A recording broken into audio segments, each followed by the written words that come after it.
El día que doña Leonor Villalba perdió todo, no lloró.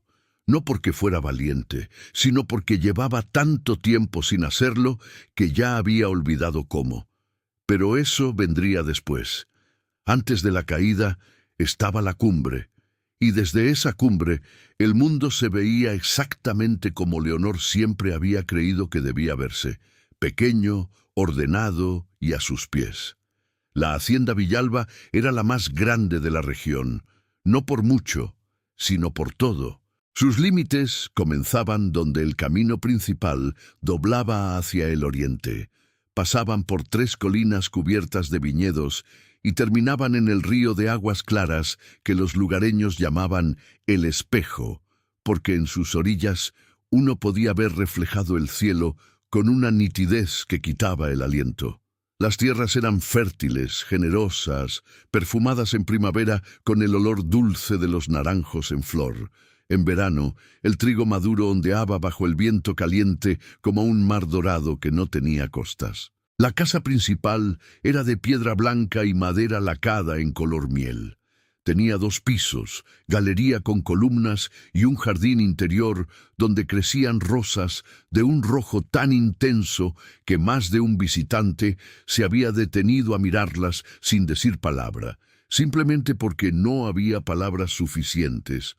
Los salones olían a cera de abeja y a flores frescas cortadas cada mañana por las manos de Celia, la única empleada que Leonor consideraba digna de tocar las cosas que le importaban. En ese mundo, doña Leonor era la figura central, y lo sabía.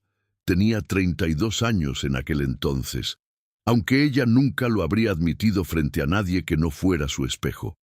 Era alta, de porte natural que no necesitaba esfuerzo para imponerse. Sus cabellos castaños oscuros caían en ondas controladas bajo el sombrero de ala ancha que usaba para los paseos matinales. Sus ojos eran verdes, del tono exacto de las hojas nuevas de los naranjos, y tenían esa cualidad peculiar de mirar a las personas como si estuvieran evaluando si valía la pena seguir mirándolas. Casi siempre decidía que no. No era que Leonor fuera cruel por naturaleza. Era algo más sutil y, en cierta forma, más difícil de corregir. Era indiferente. Había crecido en una casa donde el apellido Villalba era pronunciado con reverencia, donde los empleados bajaban los ojos al cruzarse con ella y donde su padre, don Rodrigo Villalba, hombre de carácter férreo y corazón pequeño, le había enseñado desde niña que la distancia era una virtud. La familiaridad embota el respeto.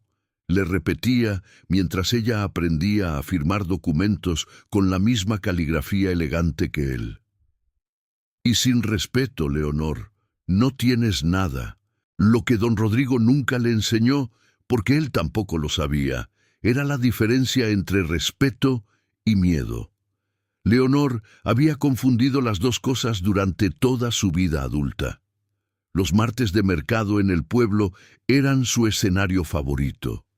Llegaba en la carruaje negro y barnizado, con las cortinas de cuero color caramelo apenas abiertas para que la brisa entrara sin que el polvo del camino se atreviera a posarse sobre su vestido.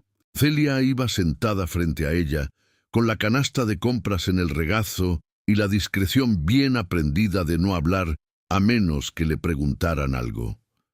El pueblo la recibía siempre con esa mezcla particular de admiración y tensión que rodea a las personas que tienen demasiado poder sobre la vida cotidiana de los demás. Los comerciantes sonreían demasiado. Las señoras del pueblo la saludaban con una inclinación de cabeza que era mitad cortesía y mitad alivio cuando ella pasaba de largo. Leonor lo notaba y le parecía correcto. Lo que nunca notaba o nunca quiso notar eran los granjeros que llegaban al mercado antes del amanecer, con las carretas cargadas de lo que la tierra daba, con las manos curtidas y los ojos cargados de un orgullo silencioso que no necesitaba carruaje ni apellido para sostenerse. Uno de ellos se llamaba Esteban Cordero, y en ese entonces, para doña Leonor Villalba, todavía era invisible. Eso también estaba a punto de cambiar. Esteban Cordero tenía 29 años la noche en que doña Leonor lo humilló frente a todos. Y lo que más dolía, lo que él nunca le diría a nadie, ni siquiera años después cuando el tiempo suavizó los bordes de ese recuerdo, no fue la humillación en sí. Fue que él no había hecho nada malo. Absolutamente nada. Había ido a la fiesta de San Isidro como iba cada año, con la camisa blanca limpia, el cabello peinado hacia atrás y los zapatos de cuero que guardaba para las ocasiones que lo merecían. La plaza del pueblo se transformaba cada año en algo que rozaba lo mágico. Farolillos de vidrio, de colores colgados entre los árboles, mesas largas cubiertas de manteles blancos, el olor a pan recién horneado mezclado con el de las flores de jazmín que las mujeres trenzaban en guirnaldas. La música de cuerdas llegaba desde el kiosco central y se expandía por todo el espacio, con esa calidez particular que solo tiene la música tocada al aire libre, bajo un cielo de verano lleno de estrellas. Esteban era el tipo de hombre que llenaba una habitación sin proponérselo. Alto, una cabeza por encima de la mayoría, con los hombros anchos de quien trabaja la tierra desde los 15 años, pero con una gracia en los movimientos que ningún esfuerzo físico había logrado endurecer. Su piel bronceada tenía el tono cálido del trigo maduro. Los ojos, oscuros como el café recién molido, tenían una expresión que desconcertaba a quienes lo conocían poco. Eran al mismo tiempo serios y mansos, como los de alguien que ha visto suficiente del mundo para no sorprenderse fácilmente, pero que aún elige mirarlo con calma. Su cabello castaño oscuro tenía un leve rizo natural que ningún peine dominaba del todo, y que más de una mujer del pueblo había contemplado con discreción desde la distancia de una conversación fingida. Esa noche, con la camisa blanca y una sonrisa tranquila, era difícil no mirarlo. Doña Leonor llegó tarde, como siempre, porque llegar tarde era una forma de recordarle a todos que su tiempo valía más que el de los demás. Vestía de color esmeralda, un verde oscuro que hacía que sus ojos parecieran casi sobrenaturales, y llevaba el cabello recogido con una peineta de nácar que brillaba cada vez que pasaba bajo un farolillo. A su lado, don Fausto Peralta caminaba con esa sonrisa ancha y aceitosa que Leonor todavía interpretaba como lealtad. Eran socios desde hacía 5 años. Él la adulaba con maestría, y ella lo confundía con inteligencia. El incidente ocurrió junto a la mesa de los vinos. Esteban se acercó sin segunda intención. Había reconocido a Leonor de las veces que la vio pasar por el camino hacia su granja, siempre en ese carruaje sin detenerse jamás. Pero esa noche, en la plaza, en terreno neutral y festivo, la distancia social solo parecía, un poco más pequeña. Él tomó su copa, ella estaba a su lado, y él, simplemente, con esa voz grave y tranquila que tenía, dijo: «Buenas noches, doña Leonor. Hermosa la fiesta esta noche. Nada más». 3 palabras de cortesía y una observación sobre el clima social, lo que cualquier persona le diría a cualquier otra en una celebración comunitaria. Pero Leonor lo miró. Lo miró de la forma en que miraba las cosas cuando decidía que no valían su tiempo. Primero los zapatos, buenos, pero no suficientes. Luego las manos, fuertes, callosas, inconfundibles. Luego el rostro. Y aquí hubo una fracción de segundo, imperceptible para los demás, pero real, en que algo cruzó por los ojos de Leonor que no era desprecio. Era otra cosa. Algo que le incomodó precisamente porque no lo reconoció. Lo apagó de inmediato.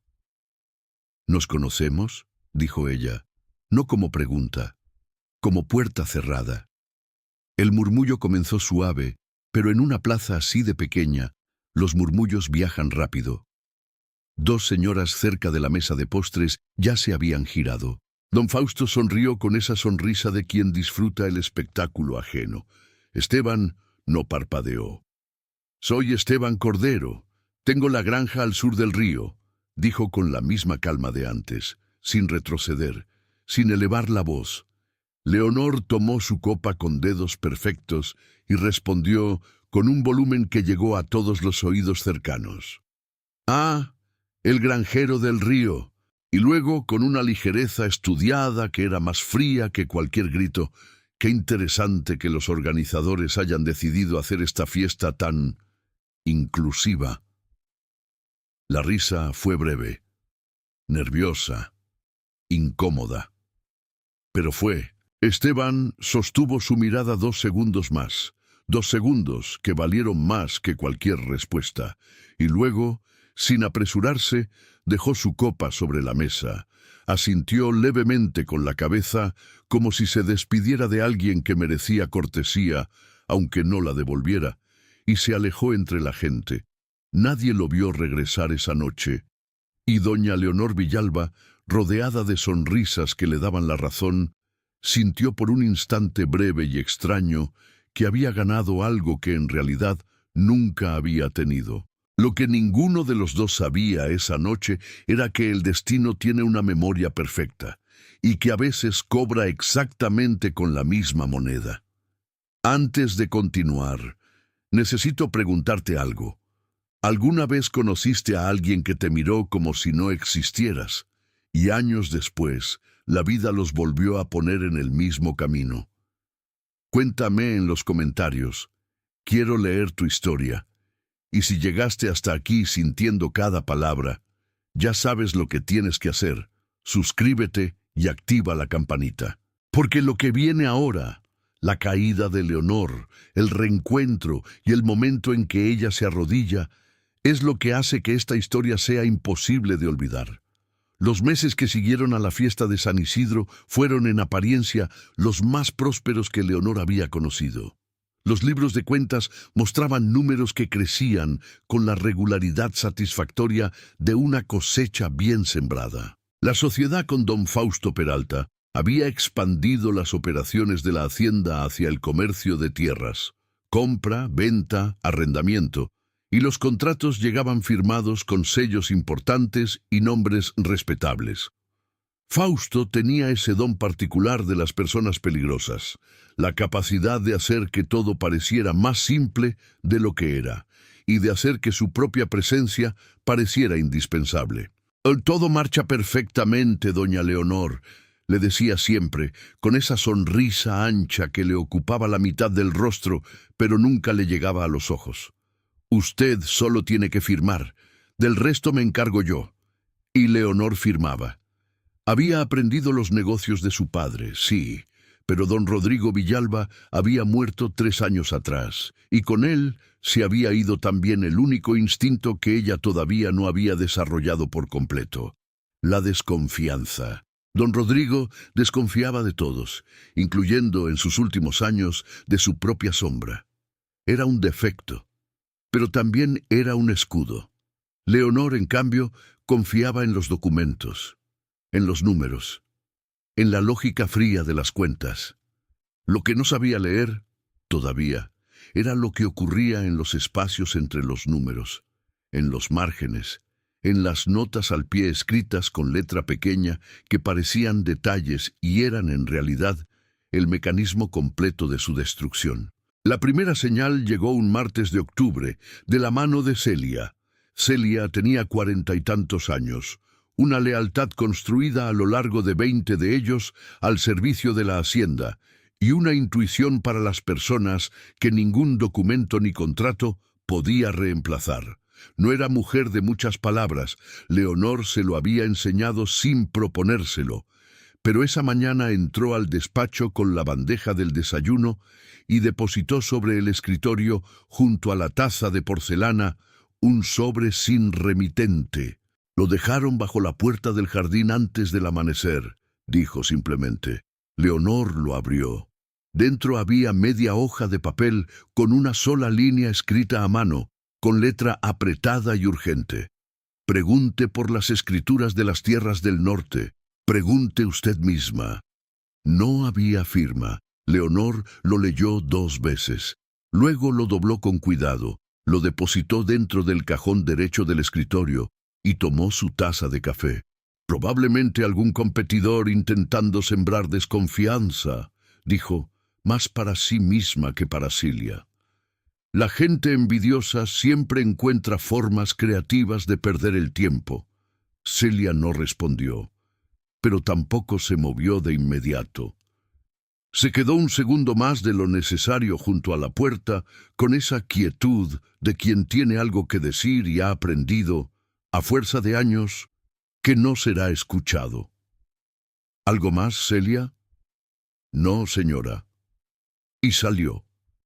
La segunda señal fue más difícil de ignorar. 3 semanas después, el contador de la hacienda, un hombre pequeño y meticuloso, llamado Don Prudencio, que llevaba los libros con una devoción casi religiosa, pidió audiencia con Leonor en un horario inusual, un viernes por la tarde, cuando ella normalmente recibía visitas sociales.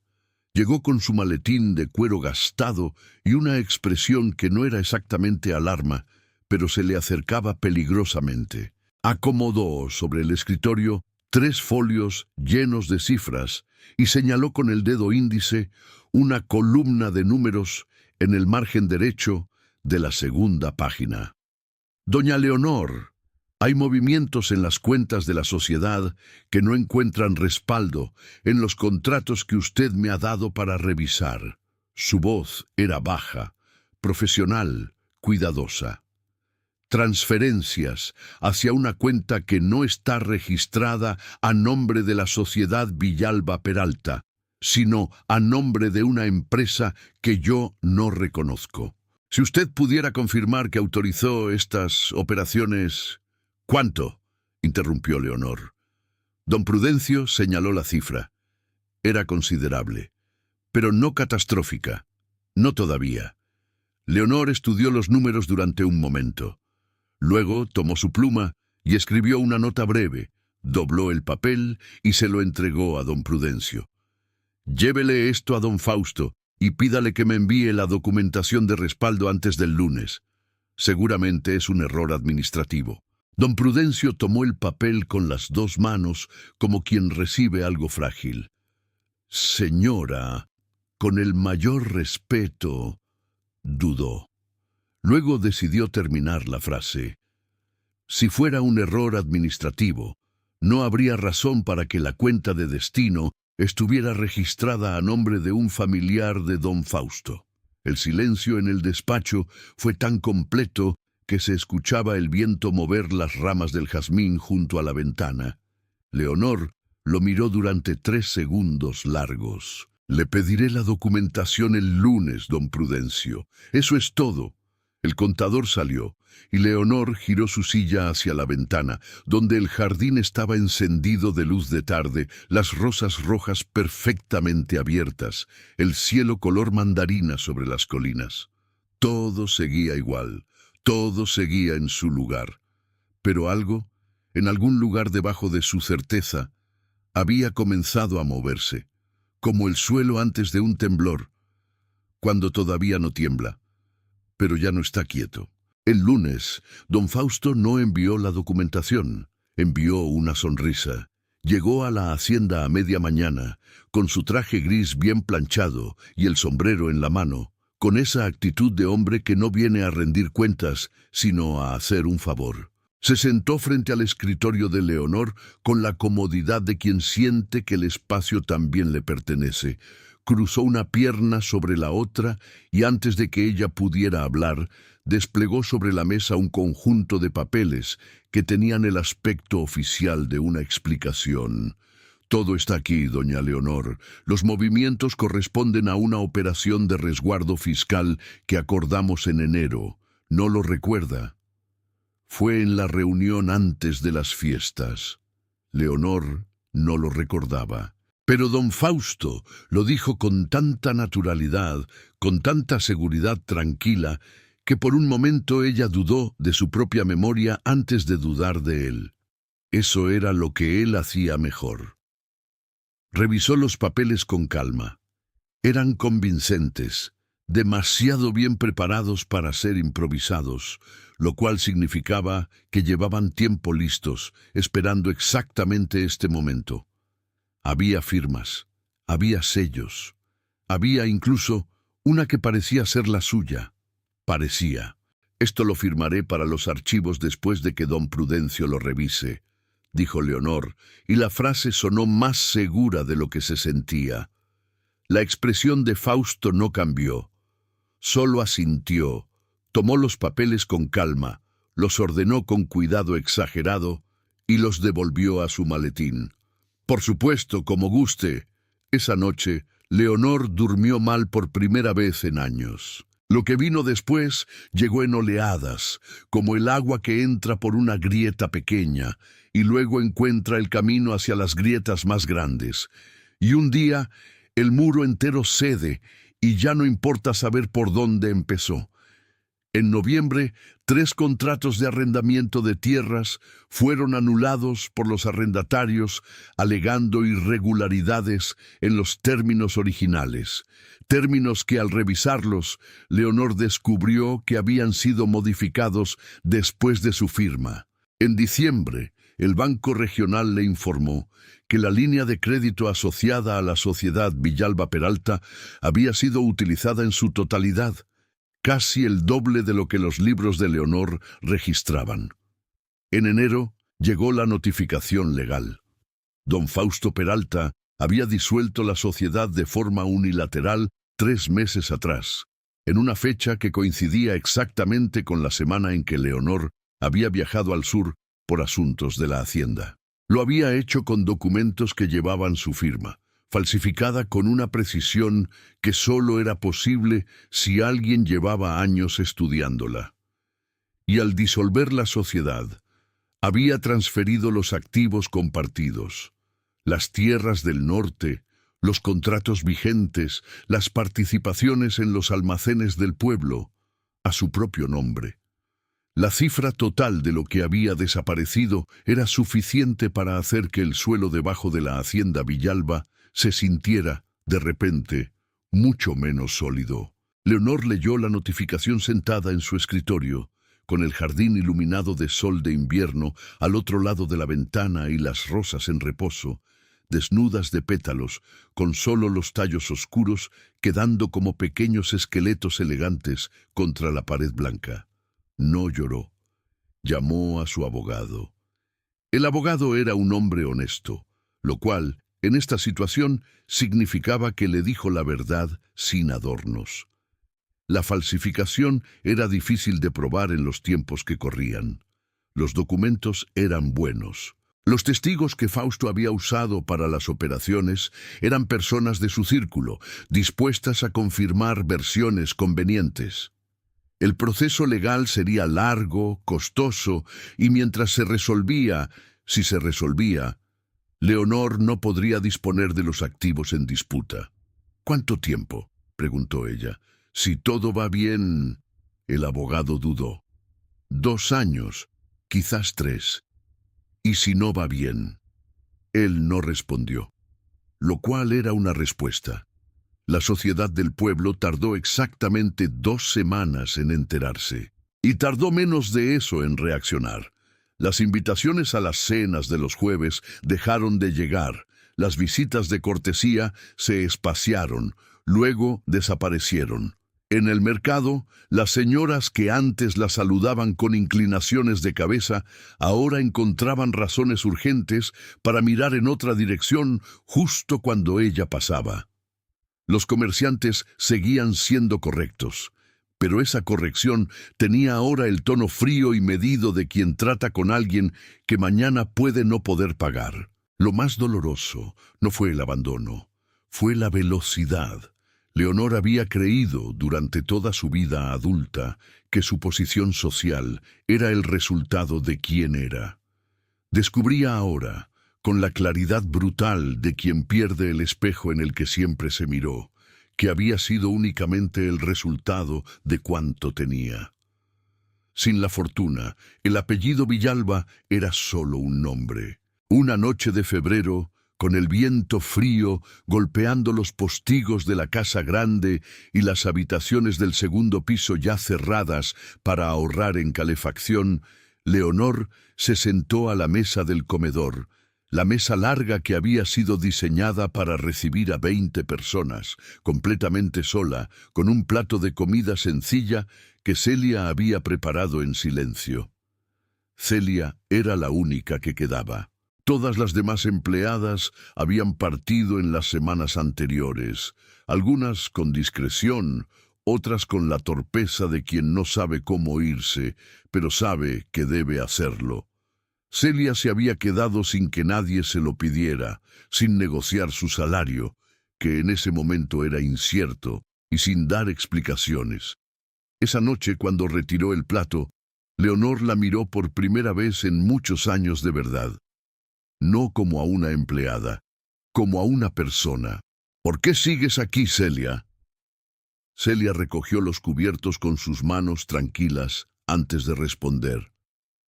Porque usted también se va a quedar, señora, y alguien tiene que estar cuando eso pase.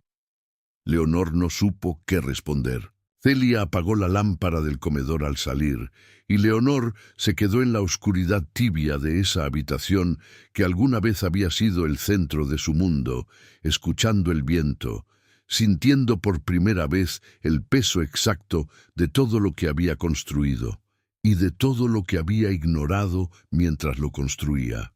La hacienda más grande de la región seguía en pie, pero la mujer que la habitaba ya no era la misma.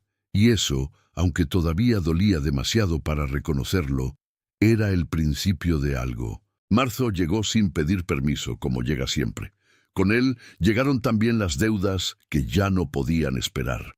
El banco envió un representante, un hombre joven de traje oscuro que miraba los muebles de la sala con una discreción profesional que era, en realidad, una tasación para discutir las condiciones del crédito vencido.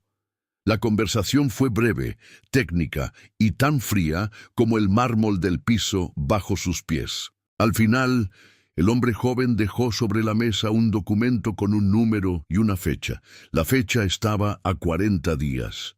Leonor lo firmó con la misma caligrafía elegante de siempre. La mano no le tembló. Eso también lo había aprendido de su padre, que la compostura era lo último que se perdía, porque era lo único que no podía quitarte nadie si tú no lo soltabas. Pero esa noche, cuando Celia ya dormía y la casa estaba en silencio completo, Leonor bajó al jardín. Las rosas de invierno eran apenas sombras oscuras contra la pared blanca. El aire olía a tierra húmeda y a algo que ella tardó en identificar. Luego lo reconoció. Olía a lo mismo que olía la hacienda cuando era niña, antes de que su padre la convirtiera en un negocio, cuando todavía era solo una casa grande con jardín donde ella corría descalza los domingos. Ese olor era anterior a todo, anterior al apellido, al dinero, a la distancia aprendida.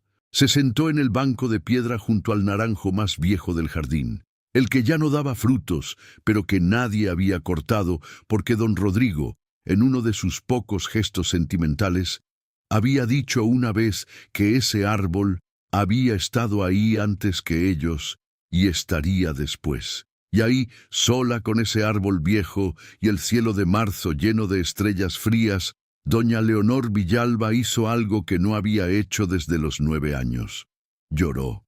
No fue un llanto elegante. Fue el tipo de llanto que sale cuando se rompe algo que llevaba demasiado tiempo contenido. Con la respiración rota y los hombros sacudidos y las manos apretadas sobre el regazo, como si todavía intentaran mantener la forma. Lloró por la fortuna, lloró por el nombre, lloró por las noches vacías del comedor y por las invitaciones que dejaron de llegar y por el hombre joven del banco mirando sus muebles como si ya fueran de alguien más. Y luego, cuando ya no quedaba nada que llorar en esa dirección, lloró por algo que le costó más admitir. Lloró por la mirada de Esteban Cordero en la plaza de San Isidro. Por esos 2 segundos en que él la había sostenido con los ojos antes de alejarse sin apresurarse. Había en esa mirada algo que ella no había sabido leer entonces y que ahora, en la oscuridad del jardín, entendía con una claridad que dolía. No había sido ira ni humillación, había sido reconocimiento. El reconocimiento de alguien que ya sabía exactamente qué tipo de persona tenía enfrente y que elegía, de todas formas, no rebajarse. Ella le había faltado el respeto frente a todos, y él se había ido con más dignidad de la que ella tenía. Los días siguientes fueron los más silenciosos de su vida. Celia la observaba sin decir nada, con esa capacidad que tenía de estar presente sin pesar. Le dejaba el café caliente en el escritorio. Abría las ventanas del despacho para que entrara la luz de la mañana.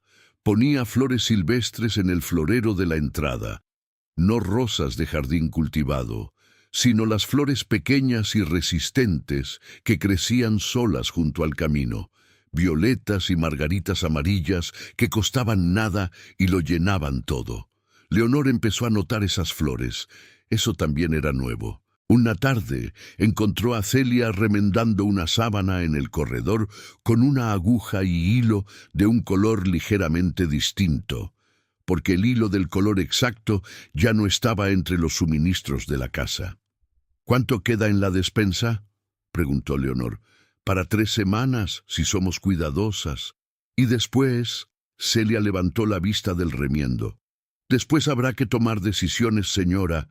Leonor asintió despacio y siguió caminando por el corredor, pero se detuvo antes de doblar la esquina.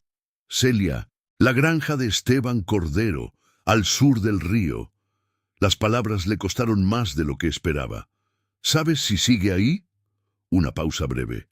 «Sigue, y dicen que le va bien. Es hombre de trabajo serio». Leonor no dijo nada más. Siguió caminando. Pero esa noche, por primera vez en semanas, no se quedó mirando el techo. Se quedó mirando la ventana, donde la luna de marzo dibujaba un rectángulo de luz sobre el piso de madera. Y pensó en el orgullo, en cuánto pesaba, en cuánto había cargado por él sin llamarlo por su nombre.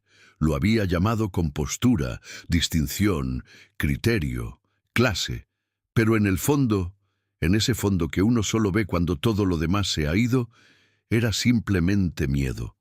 Miedo a ser ordinaria, miedo a ser igual. Y ahora estaba aquí, sin dinero, sin círculo social, sin el apellido que funcionara como escudo, con un naranjo viejo en el jardín y una empleada remendando sábanas con hilo del color equivocado. Más ordinaria que nunca. Y curiosamente, aunque todavía no supiera qué hacer con eso, más ella que nunca. Al amanecer del día siguiente, antes de que Celia encendiera el fuego de la cocina, Leonor apareció en la puerta del corredor ya vestida, con el cabello recogido de forma sencilla y sin el sombrero de ala ancha. «Voy a la granja del sur». Celia no preguntó para qué. Solo fue a buscar el chal de lana color crema que colgaba detrás de la puerta y se lo puso sobre los hombros. «El camino del río tiene barro esta época del año», dijo simplemente. «Vaya por el sendero de los álamos. Es más largo pero llega igual».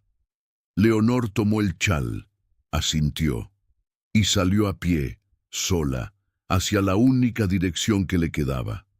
El sendero de los álamos era exactamente como Celia había dicho, más largo.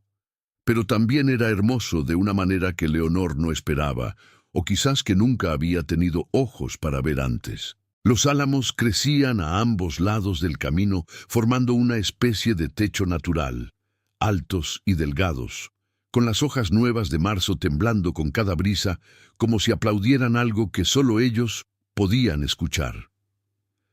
La tierra bajo sus pies era oscura y húmeda, con el olor profundo de la estación que empieza. A lo lejos, en dirección al río, cantaban pájaros que ella no sabía nombrar, pero cuya música llenaba el silencio de la mañana con una generosidad gratuita y absoluta. Caminó durante casi 1 hora. No pensó en nada concreto. ¿O pensó en todo al mismo tiempo, que viene siendo lo mismo? Pensó en las palabras que usaría cuando llegara. Las ordenó, las descartó, las volvió a armar. Ninguna versión le parecía suficiente. Ninguna borraba lo que había dicho en la plaza con ese tono de puerta cerrada y copa en la mano y 20 pares de oídos alrededor. Qué interesante que los organizadores hayan decidido hacer esta fiesta tan inclusiva. Cada vez que la frase volvía, le producía una sensación física, algo entre la vergüenza y el asco, localizada exactamente en el centro del pecho, como una piedra pequeña, pero de mucho peso. Siguió caminando. La granja de Esteban Cordero apareció al doblar la última curva del sendero, y Leonor se detuvo un momento antes de seguir. No era lo que había imaginado, aunque tampoco había imaginado mucho, porque durante años no había pensado en este lugar como un lugar real, sino como una referencia geográfica.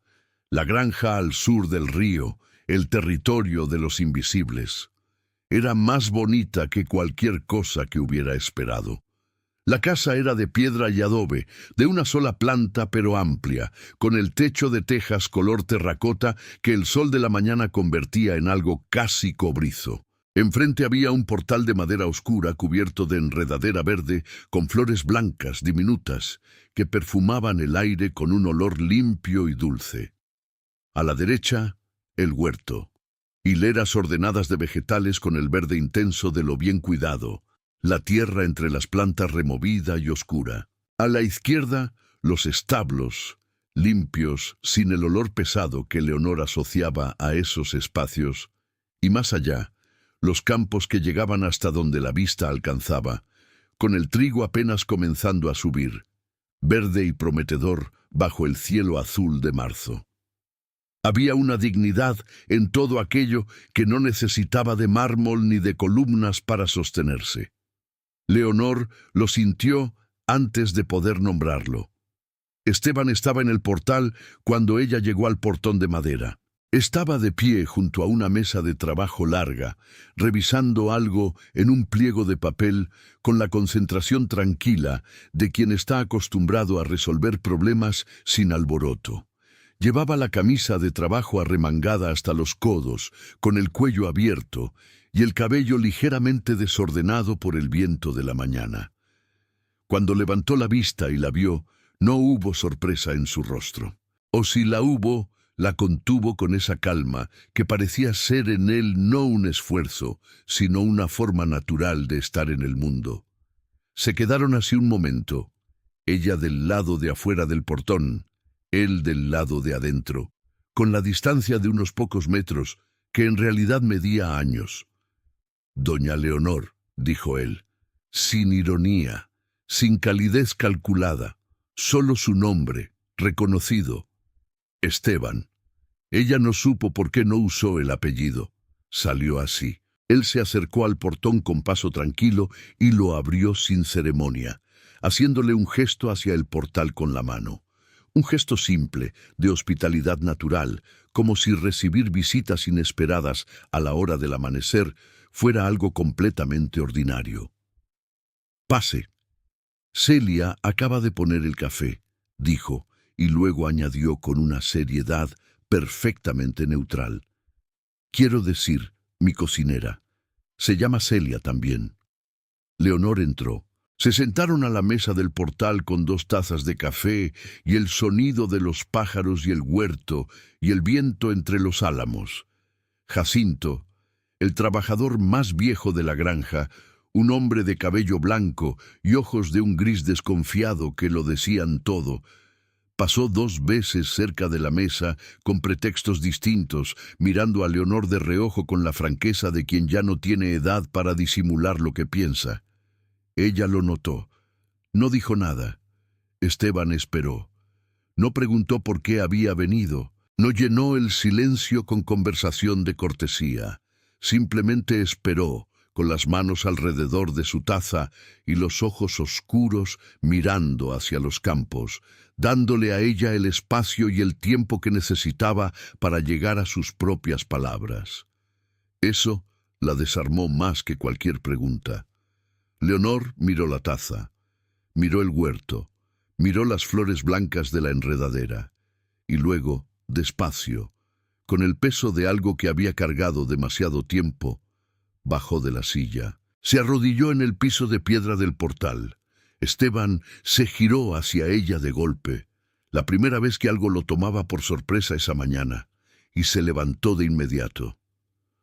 «Doña Leonor, no. Déjeme».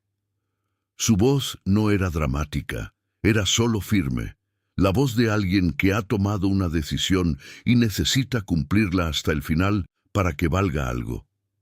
«Necesito hacerlo, no por usted, por mí».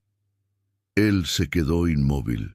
Leonor levantó la vista hacia él desde el piso de piedra, con el chal color crema sobre los hombros y el cabello levemente suelto por el camino y los ojos verdes completamente secos. Porque había llorado todo lo que tenía que llorar la noche anterior junto al naranjo viejo, y ahora no le quedaba nada excepto la verdad. Lo que le dije en la plaza de San Isidro fue una crueldad que usted no mereció. Fue cobardía disfrazada de clase, y lo sabía incluso en ese momento. He cargado eso más tiempo del que quisiera admitir. Hizo una pausa corta. No vengo a pedirle nada que no quiera dar. Vengo a pedirle perdón, solo eso. El silencio que siguió era del tipo que no incomoda, era del tipo que respira. Esteban se agachó hasta quedar a su altura. No por protocolo, sino porque no era hombre de mirar a nadie desde arriba, y le tendió la mano. «Ya está perdonada», dijo. «Hace tiempo». Y en su voz no había triunfo, no había generosidad calculada. Era simplemente la verdad dicha por alguien que no había necesitado guardar rencor, porque nunca había dejado que ese rencor lo definiera. Leonor tomó su mano y se puso de pie. Jacinto, que observaba desde la puerta del establo con los brazos cruzados y el ceño fruncido, resopló en voz baja y giró la cabeza hacia los campos. Pero antes de girarse del todo, algo en su expresión cedió 1 milímetro. Solo 1 milímetro. Pero en ese hombre, eso era casi todo. Quedarse fue idea de nadie y decisión de todos. No hubo una conversación formal, ni un acuerdo con condiciones y plazos.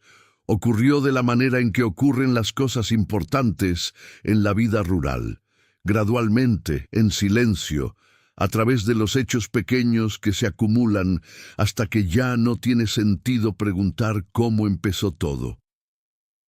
Ese primer día, Leonor tomó el café.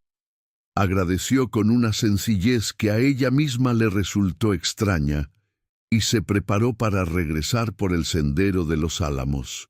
Pero cuando llegó al portón, Esteban dijo, sin alzar la voz, desde donde estaba: «El tejado del cuarto del fondo tiene una gotera desde el invierno.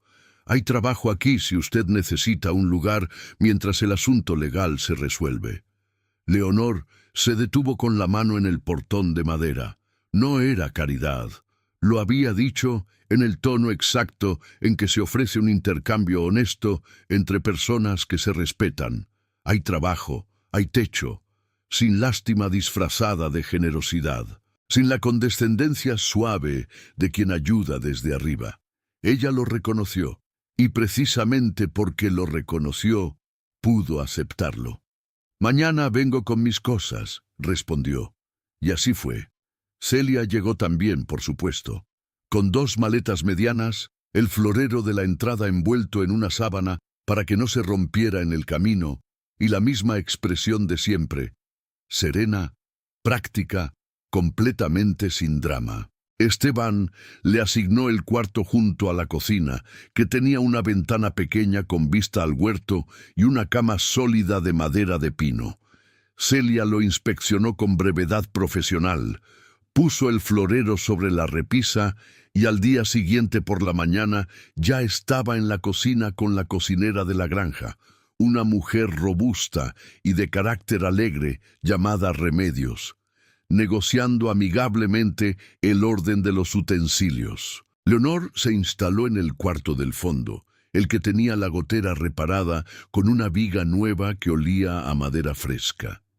Era pequeño, tenía una ventana que daba al campo abierto, y por las mañanas, con el sol entrando horizontal y dorado sobre la colcha de algodón blanco, tenía una belleza tan simple y tan directa que a Leonor le tomó varios días poder mirarla sin sentir algo que no sabía bien si era tristeza o alivio. Decidió que eran las dos cosas y que podían coexistir. El trabajo comenzó sin ceremonias. Esteban no le asignó tareas livianas por consideración. No le buscó ocupaciones decorativas que le permitieran sentirse útil sin ensuciarse las manos. La primera mañana, mientras desayunaban en el portal, le preguntó con la misma naturalidad con que preguntaría a cualquier trabajador nuevo: ¿qué sabe hacer? Leonor pensó durante un momento real. Leer contratos, detectar irregularidades en libros de cuentas, negociar con proveedores. Una pausa. Y poco más que sea útil aquí, me temo. Eso es suficiente para empezar, respondió él. Los libros de la granja los llevo yo, pero no es mi fuerte, y tengo un contrato de venta de grano con los almacenes del pueblo que lleva 2 temporadas con condiciones que no me convencen. Le puso el contrato sobre la mesa. Leonor lo leyó. Tardó 10 minutos. Luego señaló 3 cláusulas con el dedo y explicó con precisión técnica por qué le estaban cobrando de más y cómo renegociarlo. Esteban la escuchó sin interrumpir, con esa atención completa que tenía para las cosas que le importaban. Cuando terminó, él asintió. El lunes vamos al almacén, pero además del trabajo con los papeles, había el resto. Y el resto era la tierra. Leonor había vivido rodeada de tierra fértil toda su vida sin haber tocado nunca un surco con sus propias manos. En la hacienda Villalba, la tierra era patrimonio, activo, fuente de ingresos, una abstracción noble que se administraba desde el escritorio. Aquí era otra cosa. Era el ritmo de cada día. Era el olor que se te pegaba en la ropa. Era el peso del azadón en los brazos después de 2 horas en el huerto y la satisfacción física y directa de ver la tierra removida, oscura y lista. Las primeras semanas las manos le dolieron, los hombros le dolieron, se le formaron ampollas en las palmas que Celia le curaba en silencio por las noches con un ungüento de hierba que olía a menta. No se quejó. No porque quisiera aparentar dureza, sino porque el dolor le parecía extrañamente honesto. Era el primer dolor que sentía que tenía una causa directa y visible, sin capas de traición, ni de orgullo, ni de juicio ajeno encima. Era solo trabajo, y el trabajo sanaba algo que ella todavía no sabía nombrar. Jacinto la observaba todo ese tiempo como se observa a un animal que uno no conoce del todo y del que uno no está seguro si fiarse. Era el trabajador más antiguo de la granja. Llevaba casi 15 años con Esteban, desde antes de que Esteban heredara las tierras de su padre, y tenía esa autoridad silenciosa de quien ha ganado su lugar a puro tiempo y lealtad. No era un hombre de muchas palabras, pero las pocas que usaba eran precisas como herramientas. Con Leonor, al principio no usaba ninguna. Le respondía cuando ella le preguntaba algo directamente. Le indicaba cómo hacer una tarea con gestos más que con palabras. Pero en su mirada persistía ese milímetro de reserva que no terminaba de ceder. Ese te estoy viendo de quien ha visto suficientes personas llegar con buenas intenciones y marcharse cuando las cosas se ponían difíciles. El quiebre llegó un jueves por la tarde, de la manera más inesperada. Leonor estaba sola en el huerto, terminando de atar unas plantas de tomate a las varas de madera, cuando escuchó un sonido raro proveniente del establo, un quejido bajo, constante, que no era de persona. Entró sin pensar. Encontró a una de las yeguas más jóvenes de la granja echada en el suelo, con las patas extendidas y los ojos abiertos y asustados, con una respiración agitada que llenaba el establo de pequeñas nubes de vapor. Jacinto no estaba. Esteban tampoco. Había ido al pueblo por materiales. Leonor no sabía nada de animales. No tenía ningún entrenamiento, ninguna experiencia, ninguna referencia útil para ese momento. Pero se arrodilló en la paja junto a la yegua. Le puso la mano sobre el cuello con una presión suave y constante y comenzó a hablarle. No sabía qué decir. Entonces dijo lo primero que le vino. Le describió el sendero de los álamos, la luz de la mañana entre las ramas, los pájaros que no sabía nombrar, la voz baja y pareja, el calor de la mano sobre el cuello. La yegua fue calmando la respiración. Cuando Jacinto llegó 20 minutos después, se detuvo en la puerta del establo. Miró la escena. Leonor, arrodillada en la paja, con la ropa de trabajo manchada de tierra y el cabello suelto y la mano todavía sobre el cuello de la yegua, que respiraba despacio y tenía los ojos ya serenos. Se quedó un momento largo sin decir nada. Luego entró, revisó a la yegua con manos expertas, asintió para sí mismo y dijo, sin mirar a Leonor directamente, «Buen instinto. Los animales sienten cuando alguien es verdadero». Y salió. Leonor permaneció arrodillada en la paja un momento más, con la mano sobre el cuello tibio de la yegua y algo apretándole el pecho de una manera que, esta vez, no dolía. Era la primera vez desde hacía mucho que alguien le decía que era verdadera. Y lo extraño era que ahora, con las manos sucias, la ropa manchada, arrodillada en un establo, por primera vez en su vida, lo creía. Abril entró con los campos de trigo ya crecidos hasta la rodilla y el aire lleno del olor verde y dulce de la tierra en plena promesa. Fue también el mes en que don Fausto Peralta reapareció. No fue una visita, fue una notificación. Llegó una mañana temprano de la mano de un mensajero del juzgado del pueblo. Un muchacho joven, en caballo bayo, que entregó el sobre con el sello oficial a Esteban, sin quitarse siquiera el sombrero, y se marchó al trote antes de que alguien pudiera preguntarle algo. Esteban abrió el sobre en el portal, de pie, con la luz de la mañana cayendo oblicua sobre el papel. Lo leyó una vez, lo leyó otra. Luego bajó el papel despacio y miró los campos durante un momento largo. Ese trigo verde, esas hileras ordenadas, esa tierra que había trabajado desde los 15 años junto a su padre y luego solo, año tras año, cosecha tras cosecha.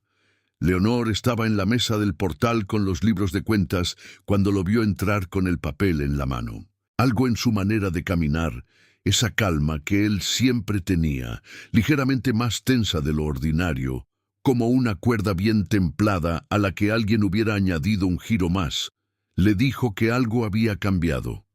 Él le puso el papel sobre la mesa sin decir nada. Ella lo leyó. Era una demanda de titularidad. Don Fausto Peralta, representado por un estudio jurídico de la ciudad, reclamaba la propiedad de la granja Cordero basándose en un contrato de deuda con garantía hipotecaria firmado, supuestamente, por el padre de Esteban, don Agustín Cordero, 20 años atrás. Según el documento, la deuda nunca había sido saldada, y por tanto, la propiedad correspondía ahora al acreedor original, cuya posición Fausto había adquirido mediante una cesión de derechos reciente. La fecha del contrato original era de 20 años atrás. Don Agustín había muerto hacía 8. Leonor leyó el documento completo 2 veces, con esa concentración fría que le venía de años de revisar contratos y encontrar lo que no querían que encontrara. Luego lo dejó sobre la mesa, juntó las yemas de los dedos y miró a Esteban. ¿Su padre tuvo alguna vez una deuda con alguien de la ciudad? No. Su voz era tranquila, pero debajo había algo duro como piedra. Mi padre nunca pidió un préstamo en su vida. Era un hombre que no compraba lo que no podía pagar al contado. Era casi una manía en él. Hay documentos de la época, libros de cuentas, cartas, cualquier registro. Adentro, en el arcón del despacho. Los guardo todos desde que era niño. Leonor se puso de pie. Muéstremelos. Pasaron la mañana entera en el despacho pequeño y ordenado de la granja, con el arcón de madera oscura abierto sobre el piso y los papeles viejos extendidos sobre la mesa de trabajo. Olían a tiempo, esos papeles, a madera vieja y tinta seca, y algo que era inconfundiblemente el rastro físico de una vida administrada con cuidado. Había libros de cuentas con la letra apretada de don Agustín, recibos de compra y venta con fechas y cifras y firmas, correspondencia con proveedores, registros de cosechas que se remontaban a más de 30 años atrás. No había rastro de ninguna deuda. No había ningún contrato con la ciudad, no había ningún nombre que se pareciera al de Fausto Peralta ni al de la empresa que lo representaba. Pero lo que sí había, y Leonor lo encontró en el tercer libro, en una página de noviembre de hace exactamente 20 años, era un registro de pago de la totalidad de las tierras. Un pago al contado, como había dicho Esteban, con el recibo original firmado por el vendedor y sellado por la notaría del pueblo en perfectas condiciones. Leonor lo puso sobre la mesa y lo alisó con las manos. Aquí está. Señaló la fecha, el sello, la firma. El contrato de Fausto dice que la deuda es de esta misma fecha. Lo que en realidad ocurrió ese mes fue exactamente lo contrario. Su padre pagó la tierra en su totalidad. Fausto usó la fecha real de la escritura para dar verosimilitud al documento falso, pero no contó con que el recibo de pago también existía. Esteban miró el papel, luego miró a Leonor.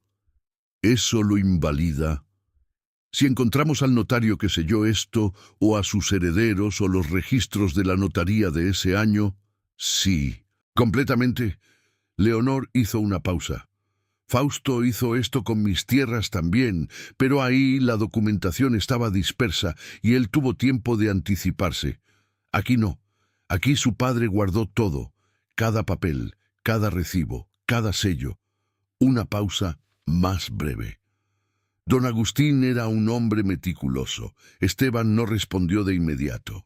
Miró los papeles extendidos sobre la mesa, esa letra apretada de su padre, esos registros de una vida construida con paciencia y honradez. Y algo cruzó por su rostro que Leonor no intentó nombrar, porque era demasiado íntimo para ponerle palabras. Jacinto apareció en la puerta del despacho con los brazos cruzados y el ceño de siempre. ¿Qué dice el papel del juzgado? Que alguien quiere quitarnos la granja, respondió Esteban. Jacinto no dijo nada durante 3 segundos. Luego descruzó los brazos. ¿Qué necesitan?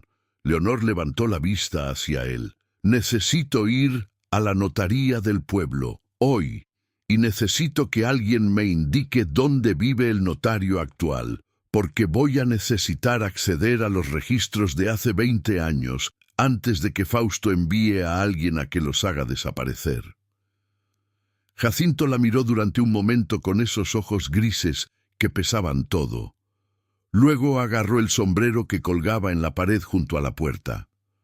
Yo la llevo. Afuera, el trigo seguía creciendo bajo el sol de abril, verde, paciente, sin saber nada de contratos, ni de traiciones, ni de hombres que construyen fortunas sobre el trabajo ajeno. Pero adentro de esa granja pequeña y sólida y llena de papeles viejos que olían a honradez, algo se había puesto en movimiento que don Fausto Peralta no había calculado. Había cometido el error que cometen todos los que roban a los que consideran menores. subestimar lo que esos menores son capaces de hacer cuando deciden defenderse. Y esta vez, el hombre honesto no estaba solo. La notaría del pueblo olía a papel viejo y a barniz de madera. Era un edificio estrecho de 2 pisos en la calle principal, con una placa de bronce junto a la puerta que llevaba tantos años ahí, que el nombre del notario fundador casi había desaparecido bajo la pátina del tiempo. El notario actual era un hombre de unos 60 años, delgado, con lentes de montura redonda y la expresión perpetuamente cautelosa de quien ha pasado décadas siendo testigo de los conflictos ajenos y ha aprendido que la neutralidad es la única posición sostenible. Se llamaba Don Teodoro Escudero. Y cuando Leonor entró con Jacinto y puso sobre su escritorio el recibo de pago original de don Agustín, más la notificación legal de don Fausto, más una lista manuscrita de las irregularidades que había identificado en el documento de demanda, don Teodoro se puso los lentes, leyó todo en silencio y luego se quitó los lentes y los limpió con un pañuelo con la lentitud de alguien que necesita un momento para ordenar lo que acaba de ver. ¿Usted es abogada, señora? No, respondió Leonor. Soy alguien que ha leído muchos contratos malos y sabe reconocer uno falso. Don Teodoro volvió a ponerse los lentes. Los registros de hace 20 años existen. Los tenemos todos en el archivo. Es obligación legal conservarlos. Hizo una pausa. Si la escritura de pago que usted presenta coincide con nuestros registros internos, el documento de la demanda no tiene ningún sustento jurídico. ¿Cuánto tarda en verificarlo? Dame 1 hora. Leonor y Jacinto esperaron sentados en los bancos de madera del corredor exterior, con el sonido de la calle del pueblo entrando por la ventana abierta, el pregón del vendedor de pan, el trote de un caballo sobre los adoquines, voces ordinarias de un martes ordinario. Jacinto tenía el sombrero en las rodillas y miraba el piso. No habló durante los primeros 40 minutos. Luego dijo, sin levantar la vista, «La yegua, la del establo, se llama Clara». Leonor lo miró de lado. «¿Me lo dice ahora?» «Se lo digo ahora», confirmó él, como si el momento tuviera su propia lógica que no necesitaba explicación. Leonor casi sonrió. Casi. Don Teodoro los llamó a los 50 minutos. Sobre su escritorio había un libro de registros abierto en una página de noviembre de hacía 20 años, con la misma fecha del recibo original, el mismo número de escritura, la misma firma del vendedor. Todo coincidía con exactitud milimétrica. La tierra había sido pagada en su totalidad. La notaría lo certificaba. Don Teodoro redactó una certificación oficial en ese momento, la firmó, la selló con el sello de la notaría y la puso en un sobre que cerró con lacre. «Con esto y el recibo original, la demanda se cae», dijo. «Le recomendaría presentarlo ante el juzgado antes del viernes. Y si don Fausto Peralta insiste, hay aquí elementos suficientes para una contrademanda por falsificación de documentos públicos. Eso ya es materia penal». Leonor tomó el sobre con las 2 manos. «Gracias, don Teodoro». El notario la miró por encima de los lentes, con esa expresión cautelosa de siempre, pero con algo diferente debajo. «Usted es la Villalba, ¿verdad? La de la Hacienda Grande». «Era», respondió ella sin vacilar. «Ahora soy otra cosa. Todavía no sé exactamente qué». Don Teodoro asintió despacio, como si esa respuesta le pareciera la más honesta que había escuchado en mucho tiempo. Llegaron de vuelta a la granja al caer la tarde. Esteban estaba en el portal, de pie, con los brazos cruzados y los ojos en el camino, esperando, aunque su postura dijera que no. Cuando los vio doblar la curva del sendero, se le relajaron los hombros 1 milímetro. Solo 1 milímetro. Pero Leonor ya sabía leer esos milímetros. Jacinto le puso el sobre en la mano sin ceremonia. «La señora lo resolvió», dijo. y entró a los establos sin más. Esteban abrió el sobre, leyó la certificación, leyó el nombre de don Teodoro, el sello, la fecha. Luego levantó la vista hacia Leonor, que estaba de pie frente a él con la ropa polvorosa del camino y el cabello completamente suelto por el viento de la tarde, y los ojos verdes iluminados por el sol que se ponía detrás de las colinas, convirtiendo todo el horizonte en algo color mandarina y oro. No dijo nada durante un momento. Luego, mi padre guardó cada papel, porque decía que los papeles son la memoria de los hombres honrados. Su voz era tranquila, pero tenía adentro algo que temblaba levemente, como la llama de una vela en un cuarto sin viento. Siempre pensé que era una manía. Esta tarde entendí que era sabiduría. Era sabiduría, confirmó Leonor. Esteban dobló la certificación con cuidado y la puso en el bolsillo interior de su chaqueta cerca del pecho. Luego miró a Leonor de la manera en que la había mirado en la plaza de San Isidro, con esa atención completa que no evaluaba ni juzgaba, que simplemente veía, pero esta vez sin la distancia de aquel entonces. ¿Por qué lo hizo?, preguntó. Tenía con qué irse. El asunto del perdón ya estaba resuelto desde el primer día. Podría haberse marchado. Leonor consideró la pregunta con la honestidad que esa pregunta merecía, porque por primera vez en mi vida estaba en un lugar donde las cosas eran reales. Una pausa corta. El trabajo era real. El dolor de las manos era real. Jacinto desconfiando de mí era real. La yegua Clara calmándose era real. Hizo una pausa más. Usted era real, Esteban, y yo llevaba mucho tiempo rodeada de cosas que no lo eran. El viento movió las hojas de los álamos al fondo del camino. Los pájaros cantaban en el huerto con esa energía festiva del atardecer que tienen los pájaros, como si supieran que el día se acaba y quisieran despedirlo bien. Esteban extendió la mano. No para ayudarla a levantarse esta vez, no para cerrar ninguna brecha, sino simplemente como se extiende la mano hacia alguien con quien uno quiere seguir caminando. Leonor la tomó, y adentro de esa granja pequeña y sólida, Remedios puso la mesa para 4 sin que nadie se lo pidiera. Porque algunas cosas no necesitan pedirse, simplemente se saben. Un año después, la granja Cordero tenía un jardín nuevo junto al portal. No era un jardín grande ni diseñado por nadie. Había crecido de la misma manera en que crecen las cosas verdaderas. Despacio, sin plan, a partir de semillas que alguien plantó casi sin pensar y que la tierra recibió con esa generosidad silenciosa que no pide explicaciones. Había lavanda en el borde izquierdo, azul y perfumada, que Celia regaba cada mañana antes del desayuno.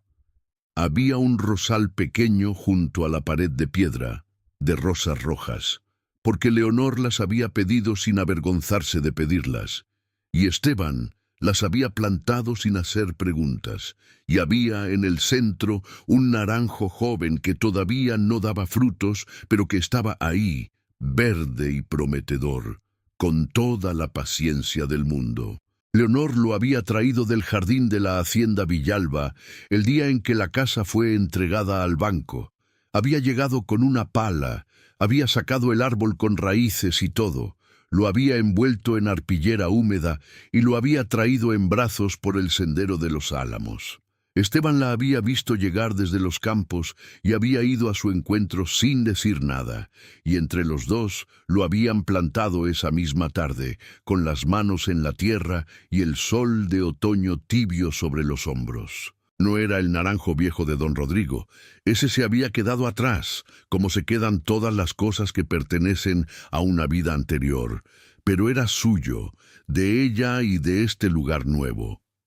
La demanda de don Fausto Peralta se había caído en el juzgado en menos de 3 semanas, exactamente como don Teodoro había dicho. Y cuando el juez estudió la documentación adicional que Leonor presentó, con la asistencia de su abogado, con la certificación notarial y con los libros de cuentas de don Agustín, ordenados con la meticulosidad de toda una vida, La contrademanda por falsificación prosperó. Don Fausto enfrentó un proceso penal que lo mantuvo ocupado, asustado y lejos de cualquier granja de la región por mucho tiempo. Las tierras de Leonor no habían regresado. Ese proceso seguía su curso lento, y quizás regresaran algún día y quizás no. Pero algo en ella había dejado de medir su valor en función de esas tierras, o de cualquier tierra, o de cualquier cifra en ningún libro de cuentas.